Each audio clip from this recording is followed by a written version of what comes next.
The verses in Isaiah chapter 53, verses 7 to 9 present a powerful prophecy of a suffering servant, a figure whose quiet endurance and unjust death are a source of salvation.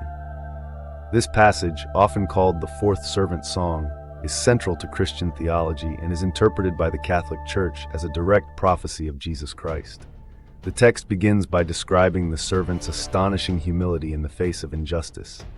He was oppressed and afflicted, yet he did not open his mouth.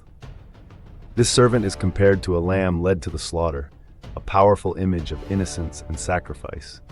Just as a sheep remains silent before its shearers, this figure accepts suffering without protest or defense. The silence isn't a sign of weakness, but of profound obedience and a willingness to embrace his fate for a greater purpose.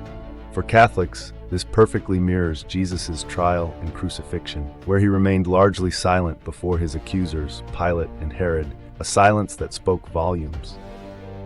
The narrative continues with the servant's condemnation and death. By a perversion of justice, he was taken away, for he was cut off from the land of the living. This highlights the fundamental injustice of his trial. Despite his innocence, he was condemned to die. The phrase "cut off from the land of the living" is a euphemism for death, emphasizing his sacrifice. The passage concludes with a striking detail about his burial. They made his grave with the wicked and his tomb with the rich, although he had done no violence, nor was there any deceit in his mouth.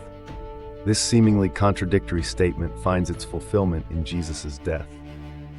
He was crucified between two criminals, the wicked, yet he was buried in the tomb of Joseph of Arimathea, a wealthy and prominent man, the rich. This detail is seen as a final, precise confirmation of the prophecy, showing that even in death, Jesus fulfilled every detail foretold by the prophet Isaiah. The Catholic faith sees this entire passage as a cornerstone of its belief in Jesus' redemptive suffering, a sacrifice made to atone for the sins of humanity.